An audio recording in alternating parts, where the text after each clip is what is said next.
ফিলিস্তিনের পক্ষে কক্সবাজারের ছাত্র শিবিরের মেস মোমেন্ট সপ্তাহব্যাপী কেন্দ্রীয় কর্মসূচি অংশ হিসেবে 11 এপ্রিল মেস মোমেন্টের আয়োজন করে বাংলাদেশ ইসলামী ছাত্র শিবির কক্সবাজার জেলা শাখা।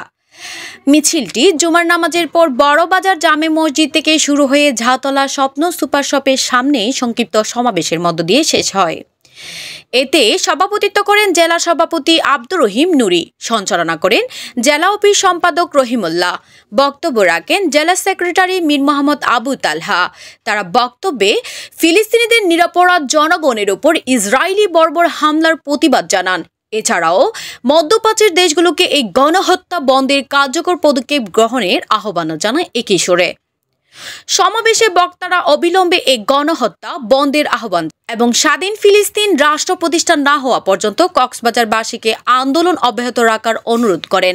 এতে জেলা অর্থ সম্পাদক ডাক্তার আজহার উদ্দিন, প্রশিক্ষণ সম্পাদক আলী আহসান মোহাম্মদ মুজাহিদ, পৌরসভা সভাপতি জহিরুল ইসলাম শরীফ সহ বিপুল সংখ্যক নেতাকর্মী উপস্থিত ছিলেন।